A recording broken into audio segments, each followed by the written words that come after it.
जो व्यक्ति पिछले 10-11 वर्षों से बेवकूफ बना रहा है दिल्ली की जनता को झाड़ू लेकर के, कम से कम दिल्ली की सड़कें साफ ही होती, लेकिन सफाई नहीं है, बल्कि झाड़ू गंदगी फैलाने का एक माध्यम बन गया है दिल्ली के अंदर। जिस भी सड़क पे जाओ कूड़े का ढेर पड़ा हुआ है, जिस भी सड़क पे जाओ कूड़े का ढेर है, बदबू है, सीवर सड़कों पे बह रहा है, सड़कें बेतरतीब हैं, बिजली नहीं मिलती है, पेयजल की सुविधा से जनता को वंचित रखा जाता है। और मैं तो आपसे यही कहने के लिए आया हूं, जिस पार्टी ने और जिस व्यक्ति ने पिछले 10 वर्षों से दिल्ली की जनता को प्यासी तड़पने के लिए छोड़ा है, उस पार्टी को आज अपने वोट से तरसा दीजिए उसको। ये सबसे अच्छा अवसर है। बहन और भाइयों, एक तरफ दिल्ली के अंदर स्वच्छता का ये मुद्दा, दिल्ली के अंदर बुनियादी सुविधाओं का मुद्दा, और दूसरी तरफ आम आदमी पार्टी ने देश की सुरक्षा में भी सेंध लगाने के किसी भी प्रकार के षड्यंत्र से हमेशा अपना जुड़ाव रखा है। आपने देखा होगा, इन्होंने आधार बनाने की मशीन अपने नेताओं को वितरित कर दी, अपने विधायकों को वितरित कर दी, और उसके माध्यम से उन्होंने बांग्लादेशी घुसपैठियों को, रोहिंग्याओं को भी आधार कार्ड बनाने का पाप किया है। और यहां पर दिल्ली के अंदर ओखला में औद्योगिक निवेश की बजाय यहां पर उन्होंने उन लोगों को, बांग्लादेशी घुसपैठियों को बसा करके दिल्ली के हकों पर कुठाराघात करने का पाप भी किया है। बहनों और भाइयों, ये आम आदमी पार्टी दिल्ली के हकों पर, दिल्ली की सुरक्षा पर, दिल्ली के नौजवानों के अधिकारों पर, दिल्ली की बहन और बेटियों की सुरक्षा पर सेंध लगाने वाली पार्टी है। इस पार्टी को कभी बर्दाश्त नहीं किया जाना चाहिए। ये भ्रष्टाचार की जननी है, अराजकता का कारण है, अव्यवस्था का कारण बनने वाली पार्टी है। और इसलिए मेरी आप सबसे अपील है, भारतीय जनता पार्टी ने आज आपको एक घोषणा पत्र दिया है दिल्ली के लिए। दिल्ली के लिए घोषणा पत्र न केवल राष्ट्रीय राजधानी होने के नाते, बल्कि दिल्ली के नौजवानों के लिए, दिल्ली के व्यापारियों के लिए, दिल्ली के श्रमिकों के लिए, दिल्ली की बहन और बेटियों के लिए अत्यंत महत्वपूर्ण है। और राष्ट्रीय राजधानी होने का गौरव दिल्ली के प्रत्येक क्षेत्र के नागरिकों को उपलब्ध करवाने का एक अवसर भी है। एक तरफ भारत आगे बढ़ रहा है, भारत की विकास की दर दुनिया के अंदर सर्वाधिक है, विरासत का सम्मान करते हुए भारत नित नए प्रतिमान को स्थापित कर रहा है। दूसरी तरफ, दूसरी ओर दिल्ली के अंदर यहां पर जो राज्य सरकार पिछले 10-11 वर्षों से चल रही है, यह अराजकता का एक पर्याय बनकर के रह गई है। बहनों और भाइयों, देश के अंदर आजाद भारत की पहली ये राज्य सरकार है और पहली पार्टी है जिस सरकार पर और जिस पार्टी पर भ्रष्टाचार का मुकदमा दर्ज हो रखा है। न केवल इनके नेता, बल्कि आम आदमी पार्टी स्वयं भी आज के दिन पर भ्रष्टाचार की अपराधी बनकर के कटघरे में खड़ी हुई है, किस नैतिकता से जनता जनार्दन के पास जाकर के वोट मांग रहे हैं। बहनों और भाइयों, याद करिए 2013 में जब श्री अन्ना हजारे जी के नेतृत्व में दिल्ली के अंदर जन लोकपाल के लिए लंबा आंदोलन चल रहा था, जन लोकपाल, लेकिन दिल्ली के अंदर आम आदमी पार्टी की सरकार बनी। जन लोकपाल के मुद्दे को इन्होंने एक तरफ फेंक दिया।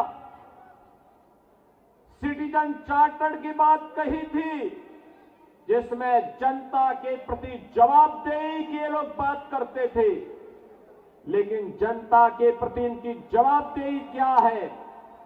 दिल्ली के अंदर अभी मैं आ रहा था, जब मुझे मंगोलपुरी की सभा में भाग लेने के लिए आना था, गाजियाबाद से मैं बाई रोड आपके पास आया हूं।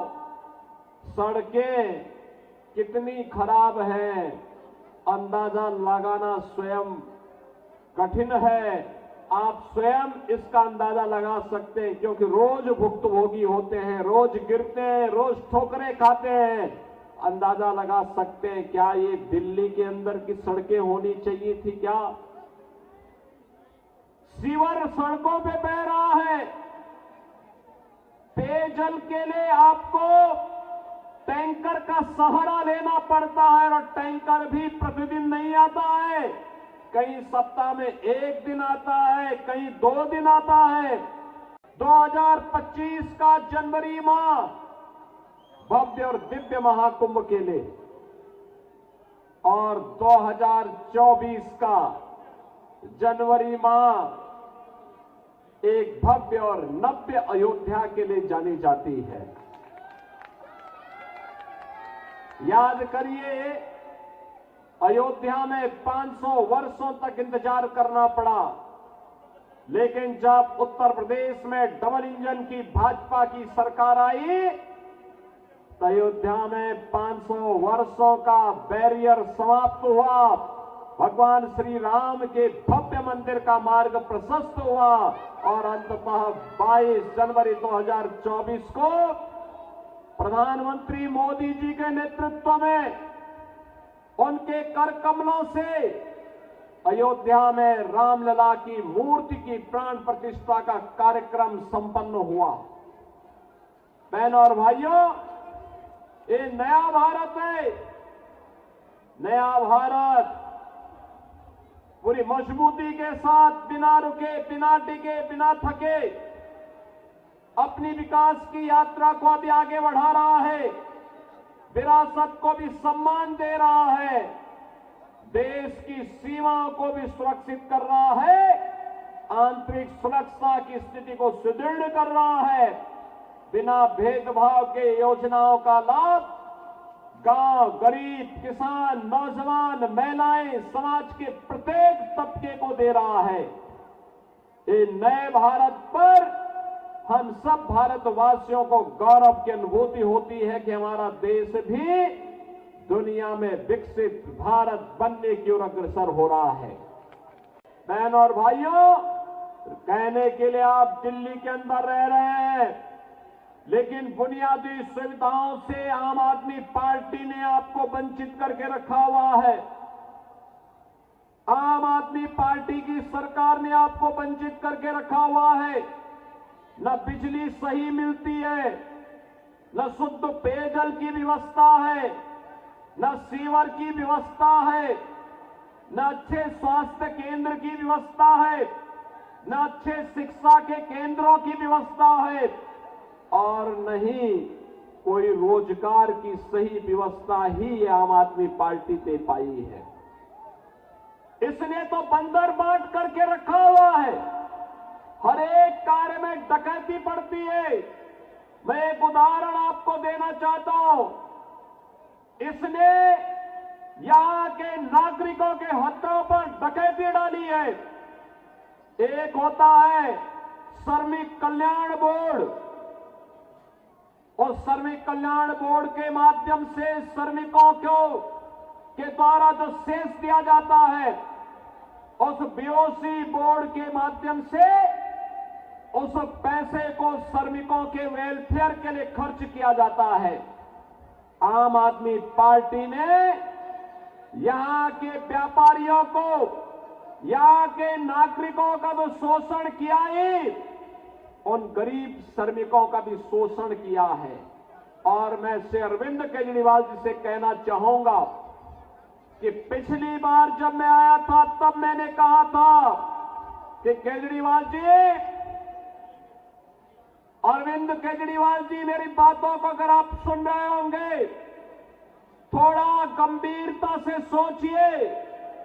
मैंने पिछली बार कहा था, मैं यहां 23 जनवरी को आया था और मैंने 24 जनवरी को कहा था, 22 जनवरी के बारे में कहा था कि 22 जनवरी को हमारी सरकार, मेरे पूरे मंत्रिमंडल के सहयोगी प्रयागराज की त्रिवेणी में जाकर के मां गंगा, यमुना और सरस्वती की त्रिवेणी के संगम में डुबकी लगा करके पुण्य के भागीदार बने। हमने आचमन भी किया, स्नान भी किया। लेकिन अगर आप में नैतिक साहस होता तो आप भी इस दौरान यमुना जी में अपने मंत्रियों को लेकर के जाते, डुबकी लगाते। मैं भी मानता कि आपने मां यमुना के लिए कुछ किया है। आप नहीं किए, आपने साहस नहीं कि आप वहां जा पाए। इस सदी का सबसे बड़ा महाकुंभ प्रयागराज में गंगा, यमुना और मां सरस्वती की पावन त्रिवेणी में, प्रयागराज में पूरी भव्यता और दिव्यता के साथ आयोजित है। महाकुंभ में श्रद्धालुओं का आगमन का अंदाजा भी इसी से लगा सकते हैं कि पिछले 16 दिनों में अब तक लगभग 18 करोड़ श्रद्धालु त्रिवेणी के संगम में पावन स्नान करके अपने जन्म और जीवन दोनों को धन्य किए हैं। बहनों और भाइयों, ये भारत के विरासत के प्रति भारत की जनता जनार्दन की अगाध आस्था का प्रमाण है। एक नए भारत का दर्शन हो रहा है और नए भारत का दर्शन हम सबको कराया है इस देश के यशस्वी प्रधानमंत्री श्री नरेंद्र मोदी जी ने। आप मुझे बताइए, कितना बड़ा आयोजन उत्तर प्रदेश के प्रयागराज जनपद में हो रहा है और सफलतम आयोजन इसलिए हो पा रहा है क्योंकि उत्तर प्रदेश में भी भाजपा की सरकार और केंद्र में भी मोदी जी के नेतृत्व में भारतीय जनता पार्टी की सरकार, ये डबल इंजन की सरकार जब मिलती है तो कोई भी कार्यक्रम पूरी भव्यता के साथ, पूरी दिव्यता के साथ आगे बढ़ता है और प्रयागराज में वही दर्शन हम सबको हो रहा है।